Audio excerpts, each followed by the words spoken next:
अस्सलाम वालेकुम एवरीवन। आज की हम वीडियो में बात करेंगे कुवैत की वीज़ा टाइप के बारे में कि कितने कुवैत के वीज़ास हैं, work visa, visit visa, family visa और टूरिस्ट वीज़ा। और फिर वर्क वीज़ा, फैमिली वीज़ा में क्या क्या चेंजेस आई हैं, क्या क्या अपडेट्स हैं, वो भी मैं आपके साथ शेयर करूँगी। और एक गुड न्यूज़ भी है, वो भी मैं आपको बताऊँगी इस वीडियो में। और अगर आप कुवैत आना चाहते हैं और कुवैत आने का प्लान कर रहे हैं आप, या आप अपनी फैमिली को यहाँ बुलाना चाहते हैं, तो ये वीडियो आपके लिए है और बहुत इंपॉर्टेंट है। वीडियो को एंड तक देखिएगा ताकि कोई भी चीज़ आपसे स्किप ना हो जाए और जो भी लेटेस्ट रूल्स और जो अपडेट्स हैं, जो सारी रिक्वायरमेंट्स हैं जो वीज़ास की, वो सारी इस वीडियो में आपके क्लियर हो जाएं। और चैनल को सब्सक्राइब भी कर दें ताकि आने वाली मज़ीद वीडियोस और अपडेट्स आपको मिलती रहें। सबसे पहले बात करते हैं वर्क वीज़ा की, जिसे एम्प्लॉयमेंट वीज़ा या अकामा भी कहते हैं। इसके बारे में मैं अपने पहली वीडियोस में भी बता चुकी हूँ आपको, लेकिन फिर मैं डिटेल में फिर से बता देती हूँ और कुछ अपडेट्स हैं वो भी मैं आपको साथ साथ बताती जाती हूँ। कि वर्क वीज़ा जो होता है ये बेसिकली होता है एम्प्लॉयमेंट वीज़ा होता है, या अकामा भी कहते हैं, अकामा वीज़ा भी कहते हैं इसको। ये वीज़ा उन लोगों के लिए होता है जो कुवैत में लीगली जॉब करना चाहते हैं। और इसका प्रोसेस कुछ इस तरह से होता है कि आपको कुवैत का एम्प्लॉयर जो होता है वो जॉब ऑफ़र देता है आपको। एम्प्लॉयर आपके लिए वर्क परमिट अप्लाई करता है। आप अपने कंट्री में इसका मेडिकल टेस्ट और पुलिस क्लियरेंस सर्टिफिकेट बनवाते हैं। डॉक्यूमेंट्स अप्रूव होने के बाद आपका वीज़ा जो है वो इशू हो जाता है। और इसके बाद जो इसकी वैलिडिटी जो है वो 1 साल की होती है और बाद में आप इसको अपने वीज़े को रिन्यू भी करवा सकते हैं। और इसके साथ साथ मैं आपको ये भी बताती चलूँ कि वर्क वीज़ा सिर्फ जो है स्पॉन्सर कंपनी के लिए वैलिड होता है। दूसरी कंपनी में काम करना इलीगल है जब तक ट्रांसफ़र ना किया जाए। मतलब आप जिस कंपनी से आपको स्पॉन्सर मिलेगा आप उसी कंपनी में जॉब कर सकते हैं। उसके अलावा आप तब तक दूसरी कंपनी में ट्रांसफ़र नहीं हो सकते, दूसरी कंपनी में काम नहीं कर सकते जब तक आपको दूसरी कंपनी की तरफ से कोई जॉब की ऑफ़र ना हो। तो ये है वर्क वीज़ा। और इसके बाद बात करते हैं विज़िट वीज़ा की। अच्छा, जो विज़िट वीज़ा होता है वो मेनली शॉर्ट स्टे के लिए होता है, यानी कम अरसे के लिए होता है, जैसे फ्रेंड्स या किसी रिलेटिव से मिलना। और विज़िट वीज़ा के लिए ज़रूरी है कि कुवैत में कोई रहने वाला ही आपका कोई रिलेटिव हो वो आपको स्पॉन्सर करे विज़िट वीज़ा के लिए। और जो इसकी वैलिडिटी जो होती है वो यूजुअली 1 मंथ होती है और कभी कभी जो है इसको एक्सटेंशन भी मिल सकती है, बट चांसेस कम होते हैं एक्सटेंशन के इसमें। और इसमें डॉक्यूमेंट्स कौन से रिक्वायर्ड होते हैं इसमें? पासपोर्ट कॉपी, स्पॉन्सर का civil ID, proof of relationship होगा, ये डॉक्यूमेंट्स रिक्वायर्ड होंगे। और इसके अलावा विज़िट वीज़ा पे काम करना जो है वो इलीगल है, मतलब आप इस पे काम नहीं कर सकते विज़िट वीज़ा पर आकर, और ऐसा करने से बैन भी लग सकता है। और इसके बाद बात करते हैं फैमिली वीज़ा की। फैमिली वीज़ा को डिपेंडेंट वीज़ा भी कहते हैं। इस वीज़े पे आप अपनी वाइफ, बच्चों या पेरेंट्स को भी बुला सकते हैं। और इसके साथ गुड न्यूज़ ये है कि 2025 में कुवैत ने फैमिली विज़िट वीज़े के रूल्स अपडेट कर दिए हैं। अब सबसे बड़ी खुशी की बात यह है कि सैलरी कैप भी हटा दिया गया है। मतलब अब अगर आपकी सैलरी छोटी भी है तो आप अपनी फैमिली को कुवैत बुला सकते हैं, लेकिन स्टिल स्पॉन्सर की जॉब और इनकम पे डिपेंड करता है। और इसके साथ साथ वीज़ा वैलिडिटी भी बढ़ा दी गई है। अब विज़िट वीज़ा 3 मंथ से एक्सटेंड करके 1 ईयर तक किया जा सकता है। ये अपडेट अभी अनाउंस हुई है और लोग इस खबर को बहुत शेयर कर रहे हैं।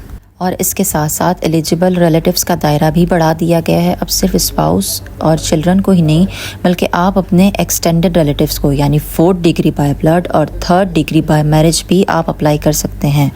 और ट्रैवल मोड की पाबंदी भी ख़त्म कर दी गई है, यानी कि पहले जो भी विज़िट के लिए आते थे आपके फैमिली मेम्बर्स, उनके लिए ज़रूरी था कि वो जज़ीरा एयरवेज़ या कुवैत एयरवेज़ से उनके लिए आना ज़रूरी था। बट अब विज़िटर्स जो हैं किसी भी एयरलाइन या ट्रांसपोर्ट कैरियर जैसे एयर, सी या लैंड के ज़रिए भी कुवैत आ सकते हैं। और इसके अलावा फैमिली विज़िट वीज़े के लिए डॉक्यूमेंट्स की नीड होती है। वो डॉक्यूमेंट्स हैं marriage certificate, birth certificate, sponsor का वर्क परमिट और सिविल ID। और वैलिडिटी मैं आपको बता चुकी हूँ कि 1 साल की होती है और इसके बाद आप रिन्यूअल भी करवा सकते हैं।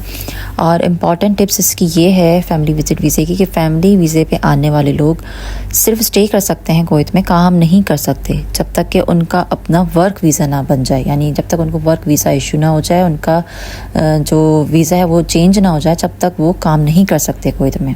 तो ये था सारा फैमिली वीज़ा। और अब बात करते हैं टूरिस्ट वीज़े की, कि टूरिस्ट वीज़ा क्या होता है। टूरिस्ट वीज़ा सिर्फ टूरिज़म के लिए होता है। और टूरिस्ट वीज़ा की न्यू अपडेट ये है कि कुवैत ने अब कुछ नए कंट्रीज़ को ऐड किया है, जिसमें GCC रेसिडेंट, इंडियन और पाकिस्तानी नेशनल, यानी सेलेक्टेड कैटेगरीज इसमें शामिल हैं।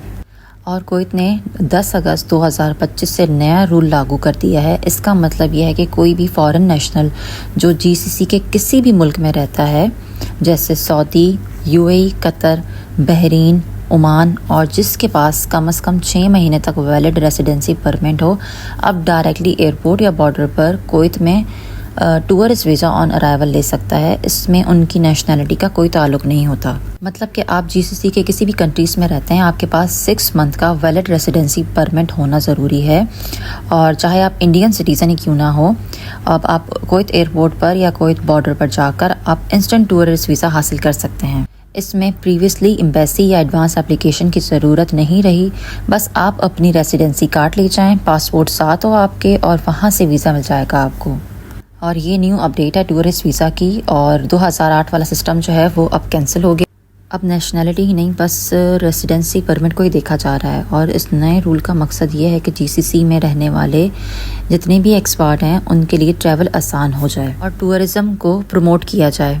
और इसके साथ साथ एक और अपडेट ये भी है कि कुवैत ने एक नया ऑनलाइन वीज़ा प्लेटफॉर्म लॉन्च किया है, जिसमें एप्लीकेंट्स अपना वीज़ा एप्लीकेशन बिना एम्बेसी विज़िट किए ऑनलाइन सबमिट कर सकते हैं। इस प्लेटफॉर्म के ज़रिए टूरिस्ट, फैमिली विज़िट, बिज़नेस और गवर्नमेंट वीज़ा अप्लाई किए जा सकते हैं। और एप्लीकेशन प्रोसेस में फॉर्म भरना, डॉक्यूमेंट्स अपलोड करना और पेमेंट शामिल है। और इसके साथ साथ कुछ लोगों ने मुझसे ये भी क्वेश्चन किया था कि एप्लीकेशन जो है वो ऑनलाइन एप्लीकेशन जो है कैसे फ़िल करनी है, और इसकी वेबसाइट भी बता दें। तो मैं आपको बताती हूँ कि कुवैत वीज़ा प्लेटफॉर्म पर जाएं, evisa.moi.government.kuwait, वीज़ा कैटेगरी सेलेक्ट करें, ऑनलाइन फॉर्म फिल करें और ज़रूरी डॉक्यूमेंट्स आपने अपलोड करने हैं। इसमें वीज़ा आपने जो है वीज़ा फ़ीस जो है आपने ऑनलाइन पे करनी है, और वीज़ा अप्रूवल जो है इसके लिए आपको ईमेल के थ्रू ही आपको मिल जाएगा। और इसके साथ साथ मैं कुछ टिप्स भी आपके साथ शेयर कर देती हूँ कि वीज़ा अप्लाई करने से पहले हमेशा latest Kuwait immigration rule check करें, क्योंकि ये फ्रीक्वेंटली चेंज होती रहती हैं और हर वीज़े का पर्पस जो है वो अलग होता है, इसलिए करेक्ट कैटेगरी सेलेक्ट करें। टूरिस्ट और विज़िट वीज़े पे काम करना स्ट्रिक्ट इलीगल है, इसलिए आप इस पर काम नहीं कर सकते। और डॉक्यूमेंट्स हमेशा जो है वो आपके क्लियर स्कैन करें ताकि एप्लीकेशन आपकी रिजेक्ट ना हो जाए। तो ये थी सारी अपडेट्स, न्यू अपडेट्स जितनी भी थी मैंने आपके साथ शेयर कर दी हैं, और इन्फॉर्मेशन भी मैंने आपके साथ सारी शेयर की हैं स्टेप बाय स्टेप। तो अगर ये वीडियो आपको हेल्पफुल लगी हो तो लाइक करें, चैनल को सब्सक्राइब भी करें और बेल आइकन को प्रेस करें ताकि आपको कुवैत वीज़े की जो भी लेटेस्ट अपडेट हैं आपको मिलती रहें। और इसके अलावा आपका कोई भी क्वेश्चन हो कुवैत वीज़े के हवाले से आप मुझसे कमेंट सेक्शन में पूछ सकते हैं। मैं नेक्स्ट वीडियो में आपको इस क्वेश्चन का आंसर कर दूँगी। तो मिलेंगे नेक्स्ट वीडियो में एक नए टॉपिक के साथ। टिल देन अल्लाह हाफिज़।